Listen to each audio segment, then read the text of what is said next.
Okay, so just as a reminder for everybody, you have an exam next week. Your exam will be on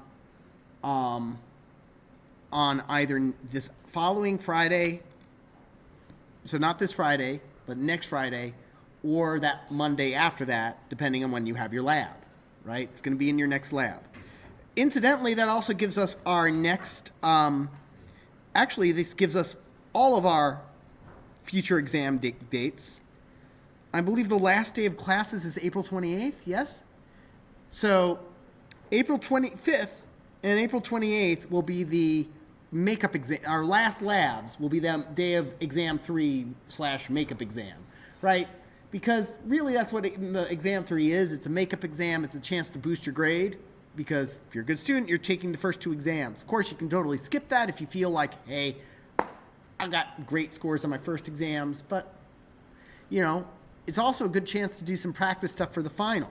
And that will have its own practice exam. That one will be focusing on regular expressions, which is what I'll be focusing on after we do our exams and projects and stuff, okay? So again, April 4th/7th, that's your next exam. Working backwards, normally Thursday, April 3rd, that would be review day. Normally I'd be doing review then. That's going to be our proposal day. I'll send out details then. But long story short, that's going to be a day for you to basically work on other things while you're waiting your turn to speak to me. Okay, I'll go into detail, but long story short, that will most likely be done over Zoom. Just because for some of you, if this is your only class, I don't want to force you to have to come in just to speak with me for a few minutes when meeting me for a few minutes would just simply suffice. And yes, it's one of those cases where, well, if it's just a minute or so, wouldn't email have sufficed?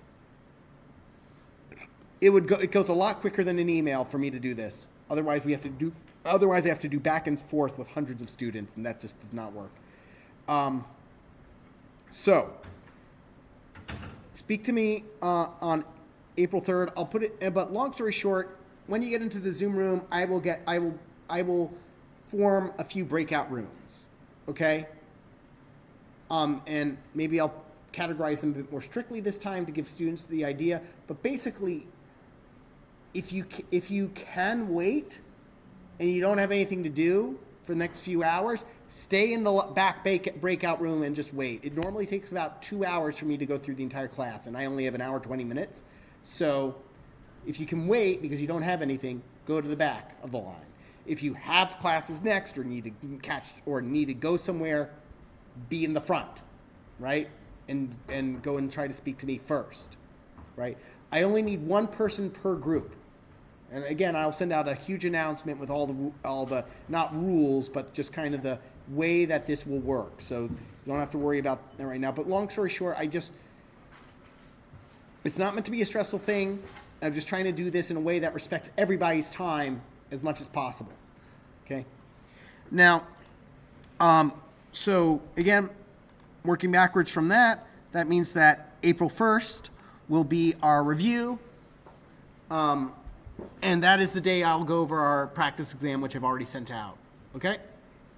So, today my plan is I'm going to go over those 2 problems I mentioned last Thursday about red cards and black cards. And I'll reintroduce them here. And then I'm going to start by doing the first parts of Pig, which is going to be your last actual assignment. Okay? Now, the red card, black card game. The idea here is that we've got, for our first game, the idea here is that we've got 7 cards, 5 black, 2 red. And we're going to shuffle them up, right? We're going to shuffle up these cards, have them face down so you can't tell which is which, right? Just playing cards where we take red suits and black suits. Shuffle them up, face down, and the idea here is that a con man might be going to you if you've decided to put yourself in a slightly inebriated position, and say, "Hey, you want to play this fun game to try to get some money?" the idea here is, let's say we'll bet $10, $20, whatever it's going to take you to bite, right? And the idea here is that I've shuffled up these cards. If you can flip over 3 cards without flipping over a red card, you win. But if you flip over a red card, you lose and I get the money, right? And so, how does that? And so he says, well, the chances of this are, if you do, and I showed this last time, right? There's 5 cards out of 7 that are black. So your chance of getting the first card right are 5 out of 7. Then there will be 3. Then there's going to be 3. 4, there's going to be 6 cards now, 4 of which are going to be black because you will have you'll gotten the first one correct. So the second one you'll have to get correct, and the third one, your third card, you've got a 3 out of 5 chance. And all those are greater than 50% chance, so you've probably got a 50% chance. And what we learn from statistics is that when we've got these conditional probabilities, right, the 4 out of 6 chance over here depends on you having successfully done the 5 out of 7 chance, right? It's 4 out of 6 given you chose your first card correctly. So when we get these kind of situations, you multiply because these are all conditional on each other. 5 out of 7 times 4 out of 6 times 3 times 5. Now, it's not my job to explain why. You've got probability statistics teachers to do that. My job is to simply let you know that is where you learn that, and this is what the odds are. Okay? Which, as we computed, was 60 out of, right, 5 times 4 times 3, that's 20 times 3, which is 60, times, this is 30 over here, times 7, which is 21. Cross out the zeros, 6 out of 21, divide by 3, it's 2 out of 7, right? 2 out of 7 chances, significantly lower. But let's say that though, that basically you haven't taken a stats class, like most of you haven't, because statistics is fun, but I guess only for weird people who think it's fun. So anyway, statistics is its own thing. So and also math is hard and intimidating, and it uses scary Greek symbols like this to say we want to add stuff, and it looks less intimidating when I draw it in crayon, I think. So, but the point being is that math sometimes is difficult. Now, there's entire classes actually dedicated towards avoiding doing as much math as possible by using different math. That's numerical analysis, is a higher level math class, and the idea here is rather than trying to calculate the correct answer, we're going to estimate the correct answer, and our estimation is going to be the algorithm we use is going to estimate the answer so closely that you can't tell the difference. And suddenly, a differential equation, why should I take that class? I already know how to deal with that in a realistic manner, which is I'm going to get that answer estimated rather than solving it. So there's an entire kind of field dedicated to that. And I oversimplify, but it's to get those of you who are mathematically inclined to bite at it. And those of you who are not mathematically inclined to look at the idea and go, okay, maybe mathematics is dominated by people like me who don't like math. You'd be surprised how many good mathematicians don't like doing it and how many struggle on doing things like this, 21 plus 117 or 171, right? There's a joke that the better you get at manipulating the equations with letters, the worse you get with the stuff with the numbers. All right, but let's go ahead and do this. Right? The way that we've kind of settled on doing stuff that when we say, hey, this is hard, is that we use randomness and Monte Carlo approximation. We do Monte Carlo approximations, meaning we run these things, we play this game many, many times, and we just simply just see how many times we win or lose. Now, we are going to use one fact from statistics, which is we've got this configuration of 7 cards. 1, 2, 3, 4, 5, 6. Right? We've got these 7 cards. We don't know which is which. And we got to choose 3 of them at random. And statistically speaking, choosing the first 3 cards is the same as choosing any random 3 cards, right? Because all that's changing is how they're shuffled. It doesn't matter which ones we're really choosing because we don't know until we flip them over. Statistically speaking, basically choosing a random thing from the top, shuffling the deck and then choosing a random thing from the top is the same as shuffling the deck and then picking out from any other location. It's just easier to program, right? Because what's changed? It's been shuffled already, so it's already randomized. So adding in more randomization by figuring out where stuff goes doesn't change the statistical outcome. It will change the outcome of that specific instance, but not the statistical outcome. So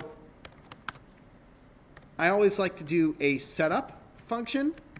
When we're doing these kind of problems, I like to do a setup function.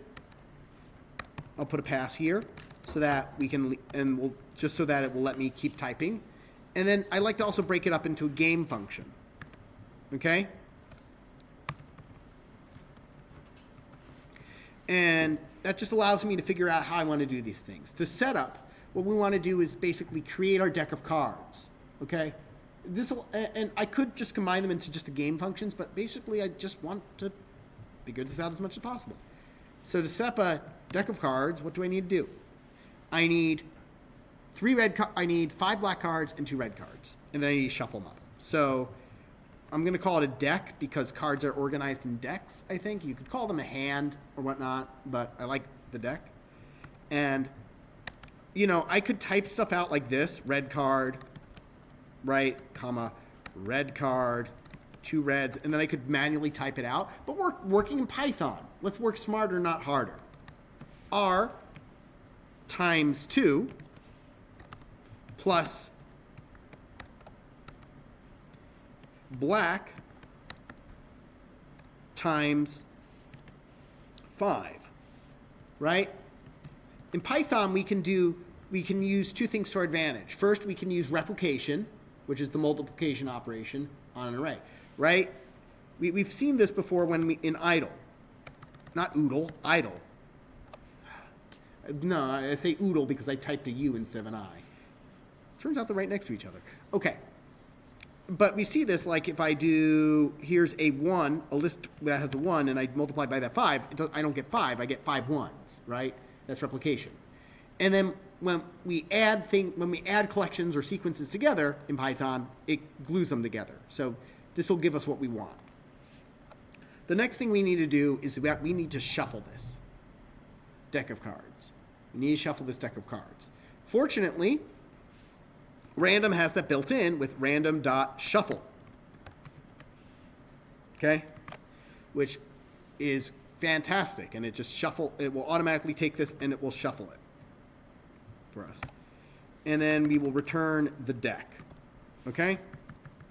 And we can test this by calling it, right? We can print setup. And this is why I like to break it up, because I can test this independently. And here we've got black, red, black, black, black, black, red. Run again. I get black, black, red, black, red, black. So what's getting randomized is kind of where the location of the 2 red cards are. Right? We can just keep running this and running in, and we'll see that works. Okay? So there we go.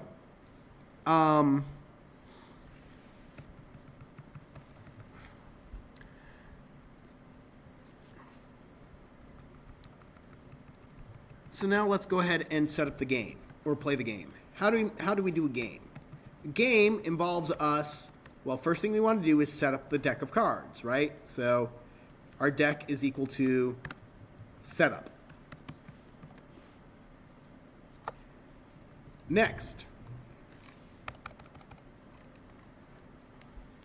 we need to actually kind of play the game, right? We need to make our selection. I'll call it and I'll just call it selection because I'm not afraid of big words and big variable names, unlike mathematicians who have to use single letters for everything. So we use selection, and we want to basically select, and like I said, we can test this out later. I will test this out in a bit, but like I'm telling you, that selecting the first 3 cards is the same as anything else, as choosing 3 at random. And so I will just simply select the first 3 cards. That's easy by saying deck, and then we're going to slice from the beginning up to, but not including, index 3. Okay?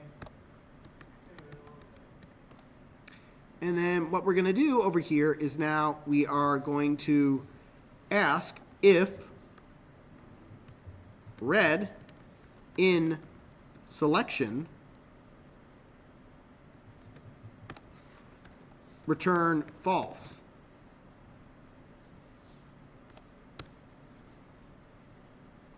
Else return true, although let's go ahead and make this actually a bit more Zen-like. What we're going to do is actually we don't need this else because we could just do it. We can just write it like this because we know, hey, if we return false, if we don't return false, it's going to return true. Only one of those can activate.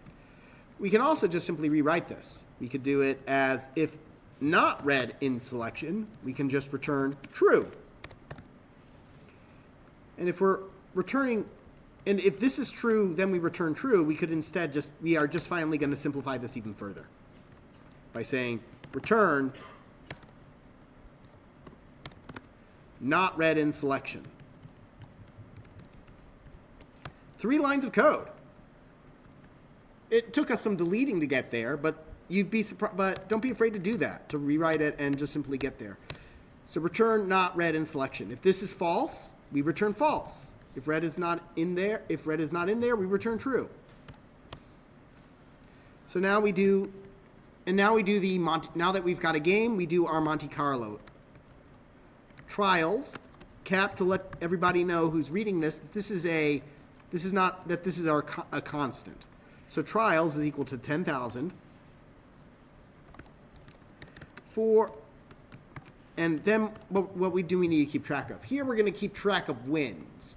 Later as we're going to see in Pig, we're going to keep track of outcomes in general in Pig. Here we're going to keep track of just wins.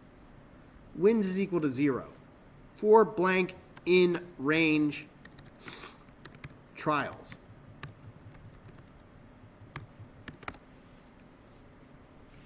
If game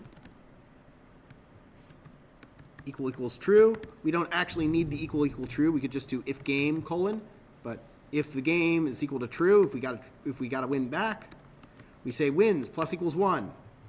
We don't do an else other losses because we can again we care about the win rate. We don't need to know the loss rate to know the win rate, you know. I'm keeping my code as minimal as possible. And then we can print out our odds. Print wins divided by trials. And that'll give us a number between 0 and 1. We run it, and it gives us 0.28. Let's also go ahead and print out 2 divided by 7, which is what I said the odds were. And we get, so I get 0.2879 and from the Monte Carlo approximation, and the actual number for 2 divided by 7 is 0.2857, which honestly these two numbers are close enough based off of, you know, the fact that this is a randomly generated number, or a number that's a result of randomness. Here we get 2.5, but again, adding another 0 here will give us finer results. It just takes longer. Here we got 0.2856. Let's run this again. 0.286, 0.285. So it looks like we are getting closer and closer. And then if I go up to 1,000,000 trials, this will take a bit longer, right? You can see that the system is actually having to do stuff. But now we see 0.2843, 0.2857. We've basically settled on this 0.28. We're not varying over there. It's not telling us 29% anymore. It's giving us 28%, which is close enough for our purposes, right? for the way this game works. So we're getting more precise the more trials we do. Yes? One of those numbers is 2 or 7. Yep, the right number is the 2 out of 7. So if I run this, right, here's running a million. This is the first number is our Monte Carlo approximation, and this is what I said the answer was. Okay, this is what I asserted the answer was, and my simulation is coming close to our assertion. Now let's go ahead and take a look at what we can do with. Okay, that was weird. Come on, Firefox, you can do it. It's installing updates. Silly Firefox. Okay. All right, let's go ahead and we are going to do random Python. We're going to look at the random number generator in Python just to see if there's a nice method that can help us do this simulation another time. And I believe so we've seen random.choice. I showed that one earlier where you select one thing. Random.choice returns a random element from a non-empty sequence. Random.choices says given a population, returns a k-sized list of elements chosen from the population with replacement. So just for statistics speak for a second, choosing something from replacement means basically if you've got like a bag of prizes, okay, and you basically are, and it's saying you choose 3 with replacement. You're picking out an item, putting it back in, and then you're shuffling it around again, picking up another item, put it back in, shuffle around again. So you're replacing the item every time you put it back in, so that there are always the same number of items in there. With the same kind of selection. Without replacement is literally saying, I'm just going to grab 3 items out of there, and now the bag has 3 less items. That's more what we want, the selection without replacement. Okay? So let's see if we can't do that. Sample.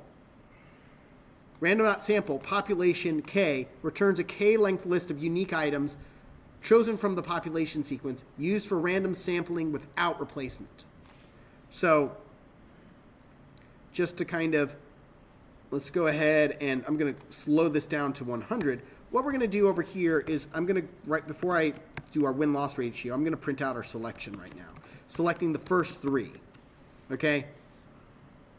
And we see here, basically, this is what that looks like, selecting the first 3 items. Okay.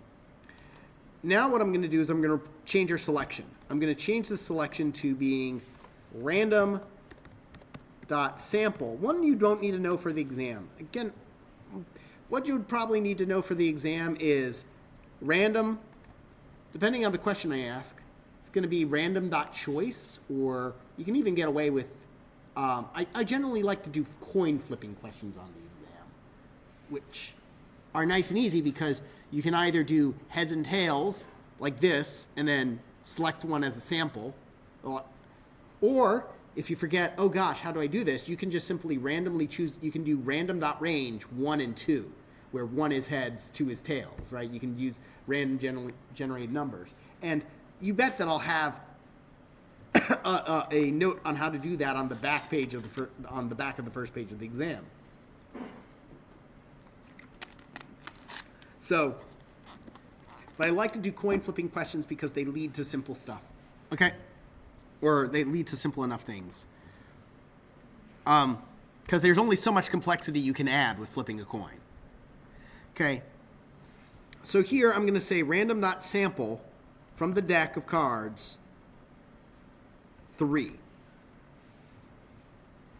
And so if we run this, okay, now notice I'm getting 33% here right now, but again, I'm doing only 100 trials right now.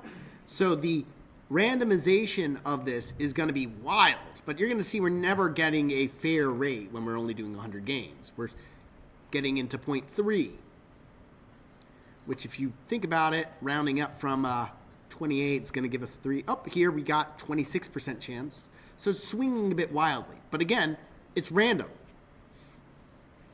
right? If you flip 50 coins, So if you flip 100 coins, 50 heads and 50 tails might be the most likely outcome, but it's a very unlikely outcome overall, right? It's the most likely, but also you've got 49 and 51 of heads versus tails, or you could get 51 and 49 heads versus tails as well, which are both very likely.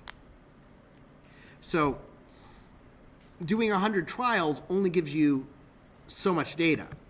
That's why I do something like this, except probably a bad idea to do it with print lines because, again, printing is expensive. So we are going to remove the print statement, and we see here that we're getting similar results by telling Python to do just choose 3 of any cards, right, as opposed to the first 3. Make sense? So I'm just showing you that what I was saying about choosing the first 3 cards versus choosing any 3 cards, statistically they're going to have the same outcome. Why? Ask the statistics class, okay? That's not my job to explain that. I'm just trying to show you I'm not doing any tricks here. All right. So let's go ahead and talk about the other game. Save as. Game. I'm going to do this another file. We're going to make another one where that one, our second game is very similar but also very different. Once again, we have 2 red cards, but they're going to be in a 3x3 grid, okay? They're going to be in a 3x3 grid like this. And the goal is to flip over 3 cards without flipping over any of the, without flipping over any of the red cards. This should look familiar if you've played any kind of scratch-off lottery games. They're kind of fond of, you scratch scratch X number of spaces, and if you scratch those spaces without finding like the skull or the explosion symbol or whatever, I don't play those games. It's a great way to lose money, so I don't play them. But if you manage to scratch them off, if you scratch them off incorrectly, you don't get a prize, right? So let's look at the number of ways to win this, or number of possible ways we're going to be looking at. So there's the 3 verticals, 1, 2, 3. The 3 horizontals, 1, 2, 3. Sorry, the 3 horizontals, the 3 verticals. Ugh. And then the 2 diagonals. So that's 8, right? That's 8 different. That's 8 different paths to victory, essentially. 8 different choices. And if we go through this, there's like, let's 1, 2, 3, 4. Half the paths are blocked off, right? We could still win by going this way, this way, this way, and this way, right? So it's obviously a fair game. 50-50 shot. Except, of course, the cards aren't always in the right place, and here, the placement of the cards does actually matter, because it's not always here. Sometimes we got a card here, and sometimes the red card is very inconveniently over here. And suddenly this way, this way, this way, this way, this way, and this way are all blocked off. And the only winning paths are, you only have 2 winning paths all of a sudden. Suddenly the configuration really of those red cards means that it's going to be much more difficult. Now, to make this easy for us again, to check our win statistics, we're just going to choose the top 3 cards again, these 3 guys, okay? We're going to choose that way, that choice, okay? So let's go ahead, but we're going to simulate this as well, best as we can, okay? Because who knows, maybe choosing a different position might help, okay? So setting up the game is going to be a bit different, okay? Because we're going to create a grid instead, okay? here we've got our deck of cards, but rather than returning a deck, we're going to create a grid and return that, okay? So our deck of cards has 2 red cards and 5 black cards, except we're going to up that to 7 because we've got a 3x3 grid, right? And what I've done is I've created a new file and copy pasted over, right?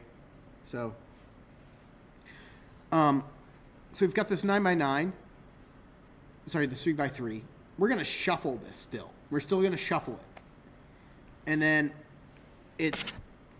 what I'm going to do here, there's a couple different ways, but I need to arrange this into a grid.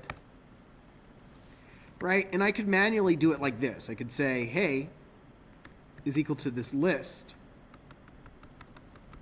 And the inner, it's a list of lists, right? Which are sometimes scary. But the idea here is that whenever you got a list of lists, it's easier to think of this as a grid, where each of these are rows in the grid. And if you need to, while you're making it, you can always just kind of bump it out like this, right? Just to look at it. And suddenly now it makes more sense. I could just do it like this, where I could say deck 0, comma, and then I just do a bunch of copying and pasting. Deck 0.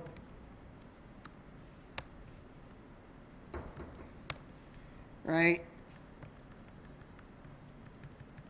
And I could just manually type it out like this. But again, if I were to do that, if I wanted to try this on a bigger game, right, then suddenly then doing it like this becomes tedious. 3, 4, 5, right? So instead what I'm going to do is, again, I'm going to use slices. Okay? Right, what I'm going to do is I am going to say, hey, the first row is going to be deck 0 up to but not including the third index. So there's going to be 3 total, right? 3 total cards in the first one. Then the second row, that's card at index 3 going up to but not including 6. So that stops at 6 without including the third the card there. And then deck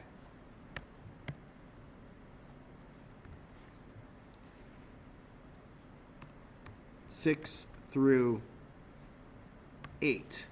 Well, not 8, but 9. Up to but not including 9, which doesn't exist because there's 9 indexes, so 8 would be the last index. Of course, you can just leave that off and it just knows to go up through and include the end. And I'll go ahead and just simply print. In fact, I'll do it, and I'll do it nicely. For row in grid, print the row. And what I'll do is I'll print this grid first, and then I'll do setup. I'll print setup. So I'll print the result of us doing this just to show you, hey, we've configured this to look like it. And then I'm going to comment out basically everything else until we're done.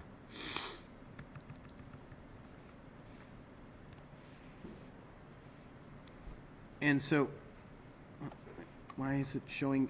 Oh, because I did the print statement inside setup, so that's why I did it twice. So we can see here, right, 3 black cards, black, red, red. 3 black cards, black, red, red. Right? Make sense? So this is how I went about kind of. And so, right, this is a list of lists, but if you think about it as first row, second row, third row, it suddenly becomes a lot easier. Okay?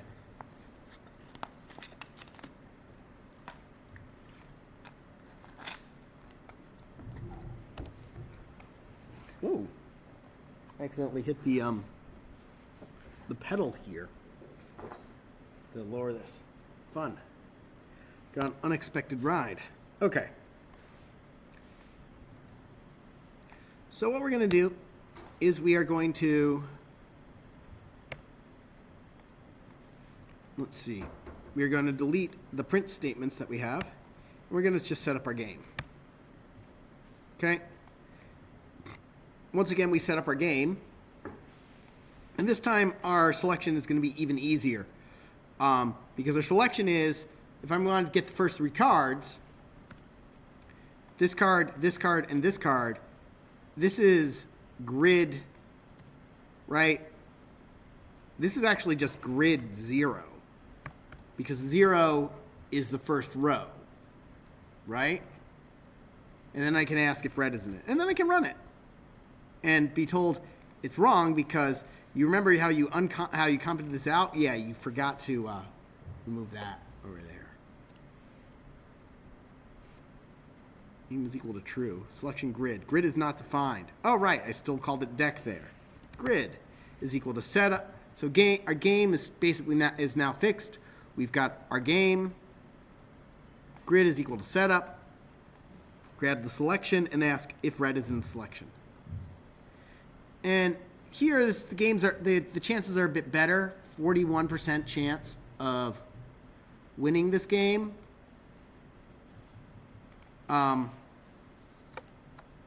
Which, let's go ahead and check that 2 against 9.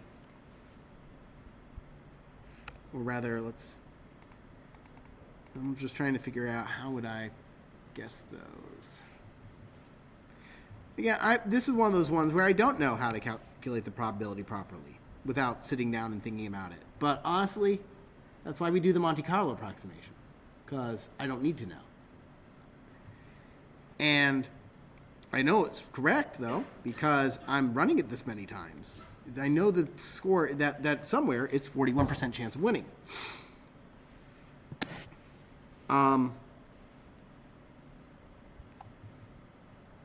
So this is useful when we don't know, what the outcome is going to be, or there's a lot of different probabilities and we don't necessarily know how to calculate them, which is what we're going to see in our game of Pig. So this looks like a perfect time to transition to our final homework, the game of Pig, which is actually a game of chicken for those of you who are native English speakers, and those of you who are not are wondering why I'm just throwing out farm animals.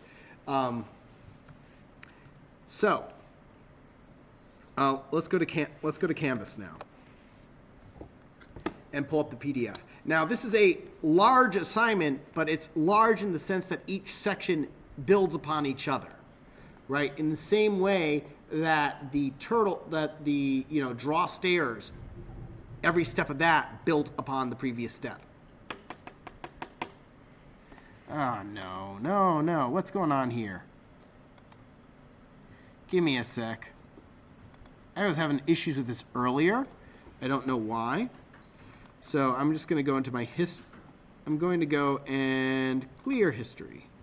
Yeah, let's go ahead and clear all the browsing history because I'm assuming this is an issue with, I'm going to assume this is an issue with my, with like cookies or something like that.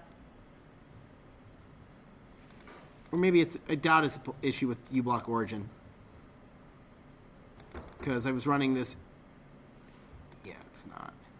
So history, clear recent history. Clear all history.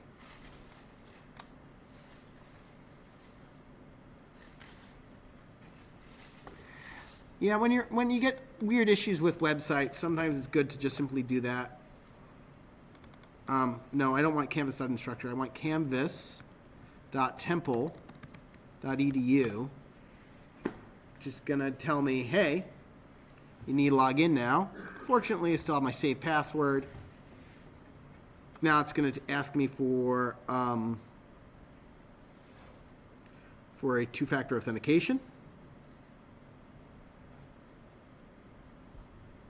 Approve. Yes, this is my device. Logging you in.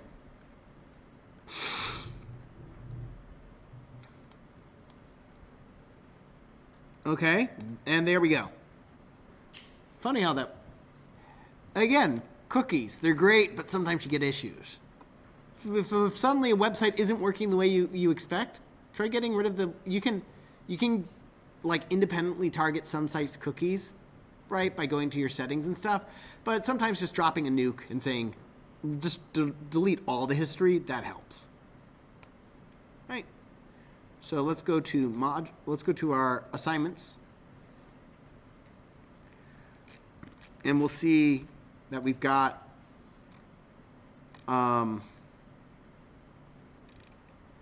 let's see, pig. Here's our PDF. So this, as I mentioned, was blatantly stolen from a guy called Todd Neller, who did this fantastic new analysis of the game.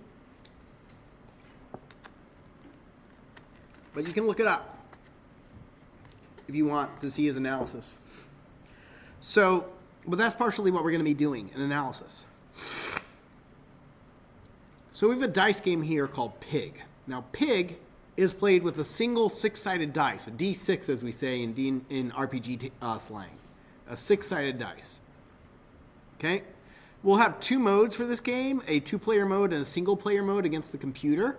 That's what we're building up, and that's what your final step is, playing against a human playing against the computer.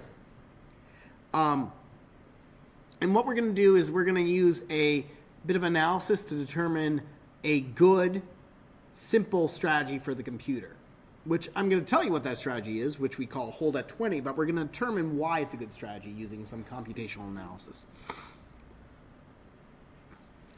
And this, again, builds up one at a time. So this is a folk Jeopardy game, not Jeopardy as in do, not that Jeopardy game. It's Jeopardy as in, I guess that's what they call this kind of game, these chicken-based games, where you're racing to get 100 points, okay? That's the goal. The goal of the game is to be the first to hit 100 points. On your turn, you have two choices. You roll the dice or you hold. Holding banks all the points you've made so far and adds them to your score. You can't lose these points once you've banked them, okay? That's the key there. Rolling the dice means you get that many points. So if you roll a 6, you get 6 points. And then you get to make the same choice. Do I roll or do I bank? Right? Your turn doesn't end until you pig or until you hold. Yes. Holding is banking your points. So what you do is you roll dice, and you roll the dice until one of two things happen. You decide to stop rolling, or you roll 1. That's called the pig. Okay? If you roll a 1, you lose. You don't get 1 point. You get 0 points for the entire turn. Rolling a 1 means you lose all your points. So every time you roll the dice, you have a 1 in 6 chance of losing all your points that you've made for the turn. All the things you've banked from the previous turn are safe, right? So you've kind of got two totals. The total you got for the turn and the total you got overall. Once you decide to hold, all those points get moved from the total you made this turn to the overall points. Okay? The goal is to get to 100. And so the question is, how risky do you play it, right? Do I, if my opponent's 10 points ahead of me, should I play more aggressively, right? And so, after all, you're just rolling the dice, and no more roll is more unlikely to roll that 1 than anything else. It is surprisingly plausible to actually play this game plenty of times and your strategy be, I'm just going to roll the dice, and if I get 100 points, awesome, and otherwise, whatever. We will do an analysis to see how viable that strategy is. But it is actually not it is not statistically improbable so to speak. Okay? So, this game has steps. One is playing an automated turn using a strategy that we're going to have the computer use until you decide to develop a different one, which is called hold at 20. Hold at 20 is very simple. Try to get 20 your goal is to get at least 20 points. So that is the strategies the computer is going to have. A common thing that I see that I have to have students fix is this misconception. hold at 20 is the strategy the computer is going to be using. Okay? That is the strategy for the computer. A human, when you're playing against the computer, you can decide to be as conservative with the strategy or as aggressive with your strategy as you want. Okay? You are not forced to end your turn after getting 20 points. The computer is just simply using the strategy of, if I hit 20 points, I'm going to stop. Make sense? Because the computer decides that's a decent enough heuristic. And we're going to look at why that is. So our first exercise is going to be to simulate a single turn of pig, where the player rolls until either 1 is hit or they get 20 or more points. Ugh. All right. So here with our first function, we don't need to make any choices. Instead, we follow the strategy, and every one of these parts has a sample outcome. Like over here, rolling it, this is one possibility. 4, 5, 6, 5. Turn total 20 because we rolled 20 points. 3, 1, 0 points because you rolled a 1. 5, 2, 3, 6, 5. 21. So we stop at 20 or more, right? The second part will be looking at statistical probabilities. So will the third part. The fourth part will be playing the game. Will be getting us towards more realistic stuff, which is we have X many points, and now we want to do this turn. How many points do I have afterwards? And then part 5 is where we finally start getting somewhere to resembling a full game, which is having the computer play a solitaire game, a game of going from 0 to 100 all by itself. 6 is doing another Monte Carlo approximation to see how often how many turns on average his strategy works, so you can evaluate different strategies. And then part 7 is you setting up this game against another human, which leads very neatly into you playing against the computer. Okay, so let's start at the first part. Got half an hour, that should be plenty of time. All right, nuke file, save. We're going to save this into documents. Going to save this into GitHub, into Classroom, intro, pig.py. Okay. So we're going to need to import random for this because we're going to need to roll a dice. I'm going to just simply call that roll. Just a function, nothing else added to it. And all it's going to do is return random.randint, which returns, randint is one of those things again that basically randint just simply returns a number between 1 and 6, inclusive. Random is like the only time we see the range be inclusive. Roll. Right? Whoops. Didn't close that parentheses out. Let's go ahead and roll. Right? 5, 4. Let's 4. Range 100. There we go. Just show you. Let's go ahead and see. Yeah, we're getting a range 1 to 6. So it's generating that random integer.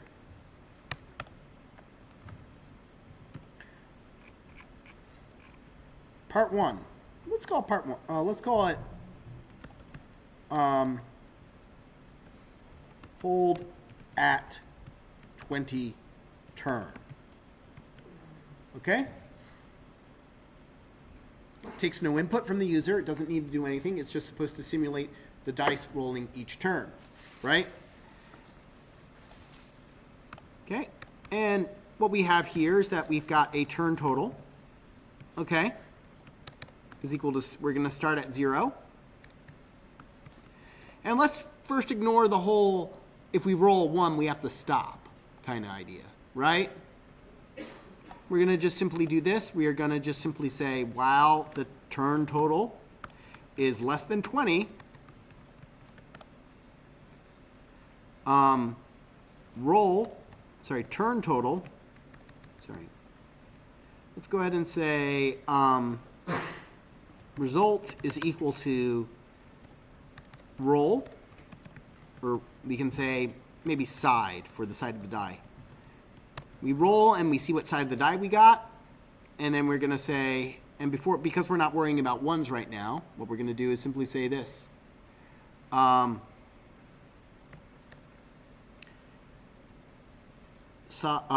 total plus equals one, not one, but the side that we got. I mean, we could simplify it to this, but we're gonna be lazy about this, in fact, and we'll be bad programmers, not thinking about the future, and we're just gonna do it like this first. So we roll. Actually, but if we're supposed to print out a results, we can't do it like this. I have to do it the other way.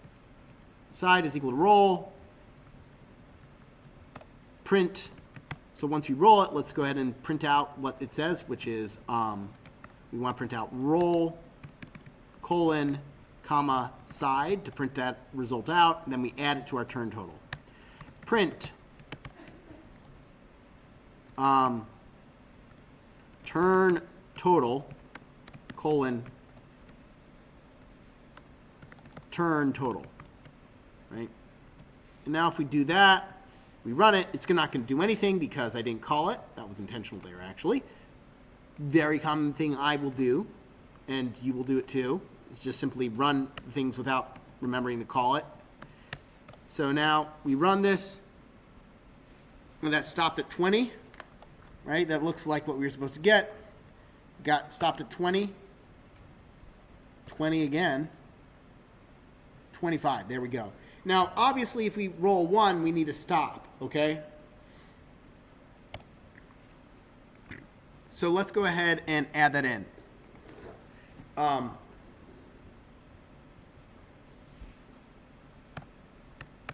If there's a couple different ways we can do this, but overall what we want to say is if side is equal to 1, right? We want to do one thing. Actually, we should put that below our print statement, right? Because we want to see that we rolled a 1. If side is equal to 1, then we need to say, hey, you lost all your points for the turn. Turn total is equal to 0. Else, turn total is equal to side. Then we could, there's a couple different ways we could do this, okay? First is we could just simply do a break here. Everybody remember what a break is? Breaks you out of the loop. Try to avoid using those where possible. Yeah, see, I just rolled the 1 on my first roll. 3, 2, 1, boom. 3, 4, 1. 3, 2, 3, 3. So lots of 1s, actually.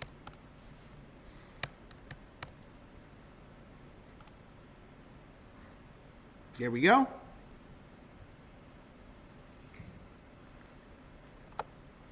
Okay.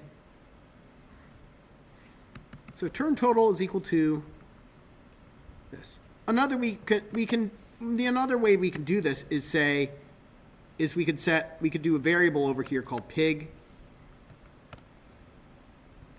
Pig is equal to false. We could do pig is equal to true over here and say while turn total is less than 20 and not pig. Right? Which would say while we have not rolled a pig. If the side is equal to 1, turn total is equal to 0. Rather than breaking, we can be a bit more controlled about this and say, hey, we rolled a pig. Set that equal to true. And now it's same effect. Which one should you do? I don't care. I have a preference for not doing breaks because breaks are sometimes ambiguous if you've got loops and loops and loops. So I try to use variables to be a bit more controlled because that allows me to debug a bit better. But honestly, on something straightforward like this, right? So that's the first part done here, right? Hold at 20 turn, right? Make sense?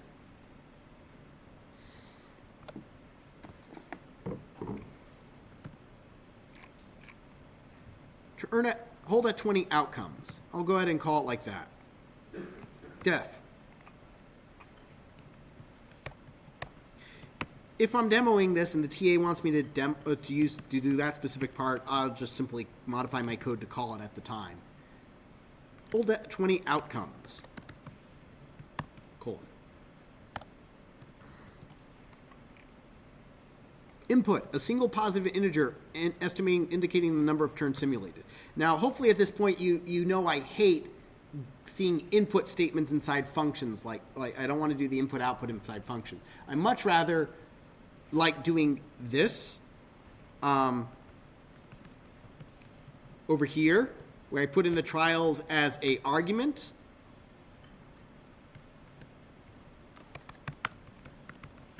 And then what we'll do is that we'll say input int, I'll just do trials is equal to int input, right?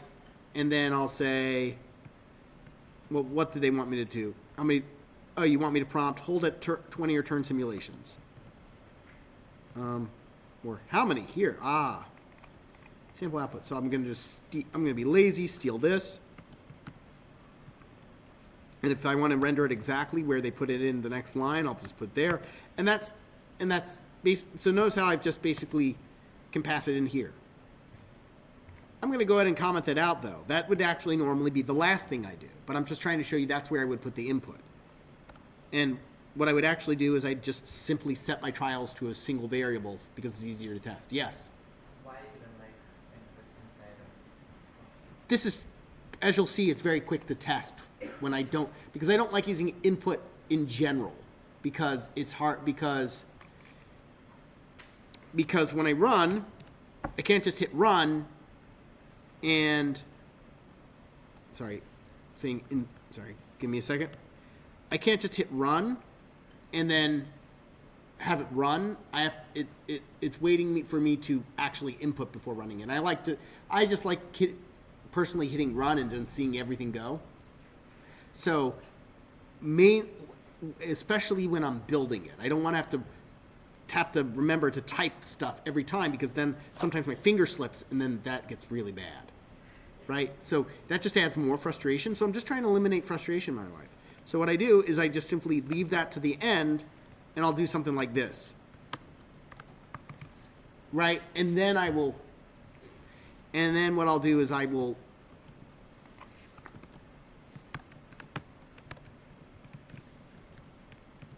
do it like this. So you can see here it is as I'm building it, and then when I'm done, I will do it like this. Okay, so now hold at 20 outcomes. But we haven't even discussed what this one does.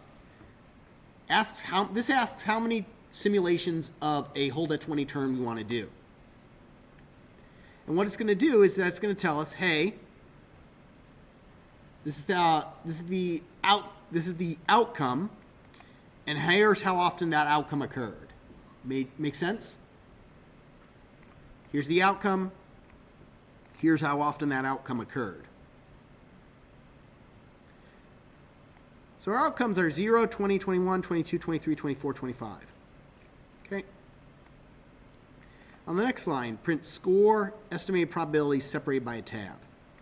After simulations, so basically we want to see how effective these strategies are. And we see that according to our simulations, we should get something like this, where if we do the hold at 20 strategy, 62% of the time we're actually going to pig out.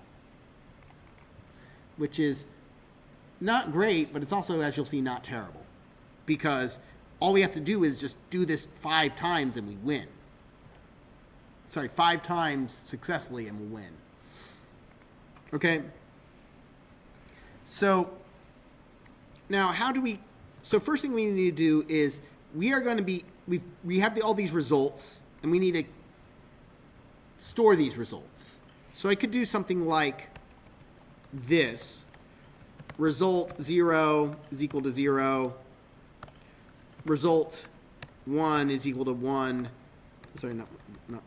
Result 20 is equal to 0. So the number of times we've got 20 as a result. And so I could create 7 variables for 7 outcomes. But there's a couple reasons why we don't want to do this. First, this is boring. Second, it takes a while to type. Third, the next question is hold at X, where we're going to be switching around what the target value for a turn is. So we should probably make a more generalized solution. Now, since this is the dictionary homework, that's a hint, hint, nudge, nudge.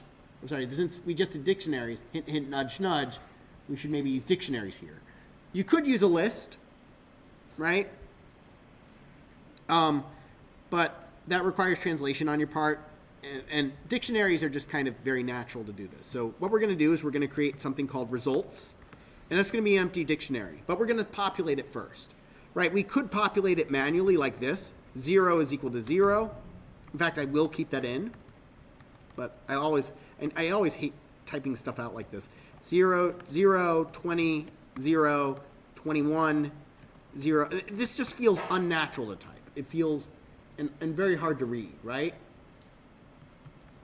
No, instead I'm going to just create an empty dictionary.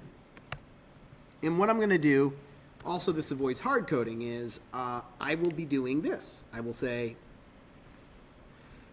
results of 0. We've seen 0 0 times to begin with. And then what we're going to do is this. For outcome in, or let's call it maybe score. Score in range. And the possible outcomes. So if we think about it, right, the goal is to stop at 20 or higher.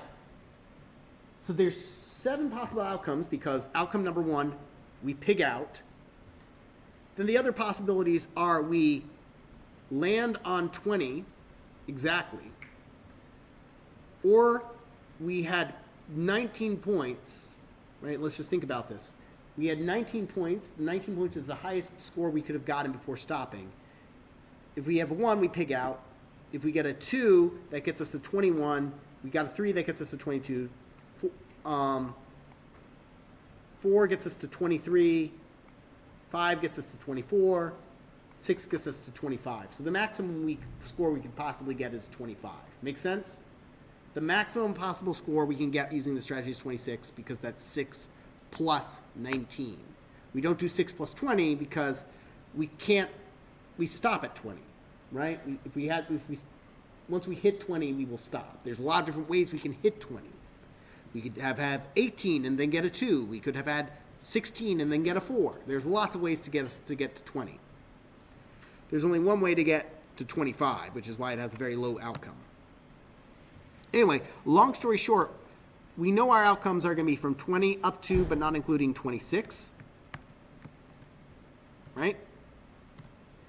And what we'll say is that results for this score are equal to 0. Because we've seen this score 0 times. Make sense? That's what we're going to do here. And yes, if you haven't figured this out, yes, I am doing your homework for you in class currently. Not because I think you can't do it, but because this is a large project. I'm rewarding you for being here, or you through the screen watching this in the future. And because the other parts of this should give you a nice way to do the rest of it. And so, all right, for score and range, 20 to 26, results score is equal to 0. We set this up. Now, next part is we're going to need to do our simulations, right? Now, the first thing we want to do is I got to modify hold at 20 turns to make my job easier. Specifically, what am I going to modify? Right? Remember how we were learning the difference between print and return? Prints are for humans. I don't need to see the outcome of this every single time. In fact, if we're going to be doing 10,000 games, probably want to comment out these parts, right? In fact, I will I will be modifying this later in just a bit to just change up stuff to make it very nice for us to use. So we've commented this out, and instead what I'm going to do is I'm going to return the turn total. So it's very easy for me to simulate this now. For in range trials, how many of these do we want to do? We want to do trials number of these. So, and specifically all we want to do is just simply say outcome is equal to hold at 20 turn. Okay? So we run a turn, get that outcome, and then because we initialized our dictionary, we don't have to do the whole, oh, did we see this outcome yet? Have we not seen this outcome yet? We know the outcome's in the dictionary. It's going to be one of our options in the dictionary. So what we do is we say results for this particular score plus equals 1. And we're going to print our results right now just to see where we are. 632 times, 84, 92, 81, 56. Okay, couple issues here.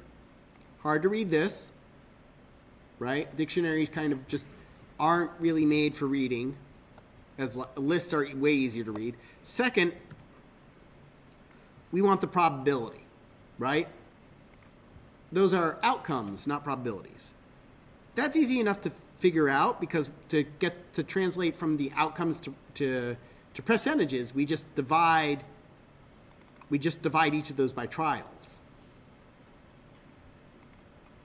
So we just need a third for loop for printing. So we've got this block of for loops, but if we separate them out with spaces, suddenly they become a lot less visually intimidating, especially if we explain them with a comment.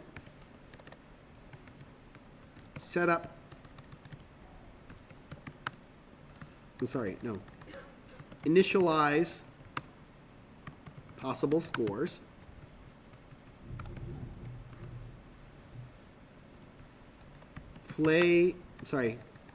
Simulate the turn trials number of, or trials, let's call it trials times. Print probabilities. Or let's go.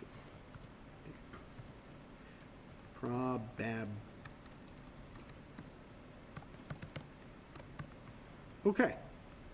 For outcome, for score in results, which iterates through the keys.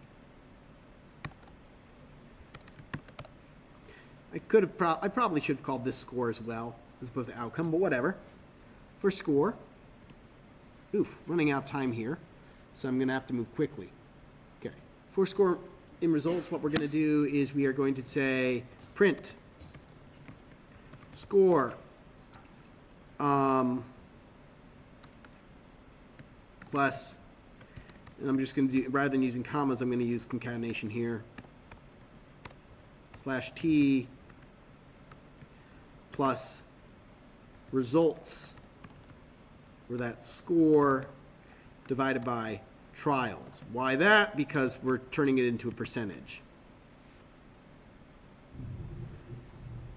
Unsupported type, oh right, bleh, that's why we do this thing.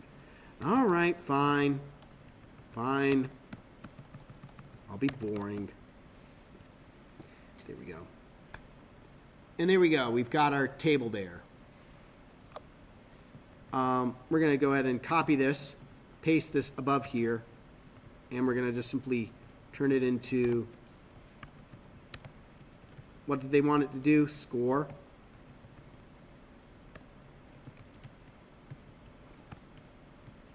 Score estimated prob, oh, I'm not gonna bother. And there we go. Score, estimated probability. Now, if we run this 100,000 times, there we go. And now if I do trials, if I uncomment this line, suddenly I can do this all very quick. I can do this the slow way, which is I can type out 8. I can type, come on. I can type out 8, 7, 2, 3, 2, whatever. Doesn't matter. I can do as many simulations as I want, and they'll tell me the estimated probabilities. Right? Okay. Third part is hold at X outcomes. All right. So instead, we're allowing the user to specify a hold value. So instead of stopping at 20, we're going to stop at some value X, which we're going to call a target. Now, I'm going to do some magic here. Default variable. Remember that? Remember doing the default variable? What I talked about? So simply put, if I provide an argument, so watch what I'm doing here very quickly. At the hold at 20 turn. Well, here's what I added. Target is equal to 20. I'm essentially initializing. So when you get a variable in here, you're assuming, when you're getting a variable as a parameter, you're assuming somebody's given you a value, right? Somebody's providing you a value. However, somebody might not. They might decide not to. I don't really test this at all. But basically this is saying if you provide me a target, I will use that target. If you don't provide me a target, I'm going to just simply use 20.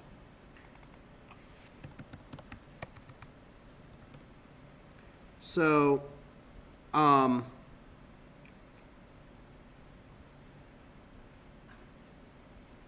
let's go ahead and just simply do, you know what, rather than destroying my old code, I'm going to go ahead and just simply take this, copy, paste, call it hold at X turn, take in target is equal to 20, because that way I can just drop it in at anywhere I see hold at X. Then I can do target. Okay. Side is equal to roll. We're going to roll the dice. And then let's go ahead and remove the comments. We're going to go ahead and comment these out as I'm running this. Okay. And what we're going to do is we are going to do hold at X turn. So I'm just going to run that, hold at X turn, roll the 1, and you see it's still going to try to hit that 20 mark, even though I didn't, and it goes through at 20 because, oh, you didn't provide a target as an argument? Oh, target's equal to 20. However, if I provide something like 10 as our argument, it will stop when I hit 10 or higher. Make sense? So here it's just trying to hit 10 as opposed to 20. And it's doing a piss poor job of it. There we go. Okay. Now, as a result, what we can do over here is I can take this trial. I can take target in instead. I can, actually, yes, I will not get rid of our previous code because that will confuse students. I'll post this. This will be posted on the GitHub, by the way. So, or I can just dump it on the Discord when I'm done.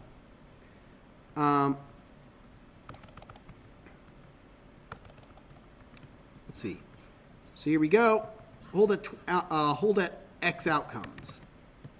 Once again, I'm going to do target is equal to 20 over here. And I'm going to change this to hold at X. And I'll just provide it the target. Now, the other thing I got to change is that we're assuming the scores are going to be we were assuming the scores would be from 26 to, from 20 to 26, right? So what we're going to change instead is we are going to change this from being 20, we were assuming it's starting at 20, but now we know it's going to be a variable, target. So instead from being 20 to 26, which is 20 plus 6, we're going to do target to target plus 6. Okay. And now what we have to do to solve this is that, and now all we have to do now is just simply say, hey, change this to an x instead of 20. Sorry. And very quick simulation, right? Goes for 20. But as soon as I provide this, 40. Sorry, as soon as I say, hey, let's go to hold at change the strategy to hold at 10. It calls this one. It's printing out. So let's go ahead and not do that.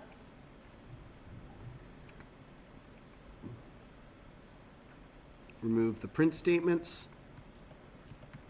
Print, roll. 41% chance of failing that. And now finally, let's go ahead and go for broke. Let's say our target is winning the game, just going from 0 to winning the game outright.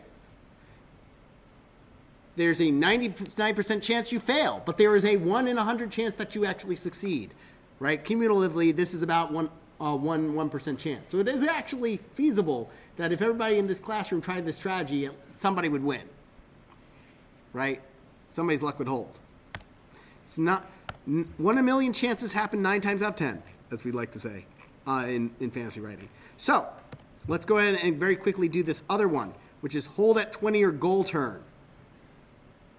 Here the idea is, and you'll have to build around this, is that we want to give them a score as well. And the idea here is that we want to stop when a pig is rolled, the turn total is greater than 20, or the score plus the turn total is greater than or equal to 100, right? Because we want to stop once you hit 100 points, right? It'd be rather silly if your turn total would bring you to over 100 points, right? And then you decided to keep going and then rolled a 1 and lost all your points because, you should have stopped when you got to 100. Make sense to everybody? Right? You don't want to roll past the point where you'd win. Otherwise, that could... So what we're going to do here is I'm just going to modify my hold at X to say... I'm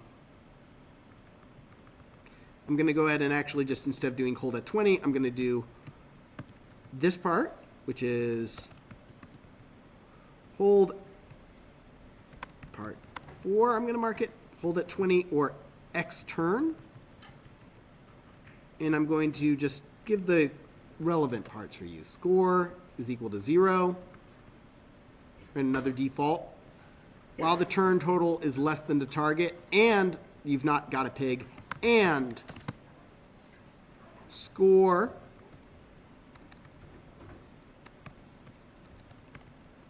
plus turn total is less than 100. So that, I can see a lot of you are antsy to get out of here, and I am out of time, but this is basically the relevant bit for part 4. Save it. GitHub. And so I will upload this for you. So, Classroom. So you can check it out on GitHub. I'll also go ahead and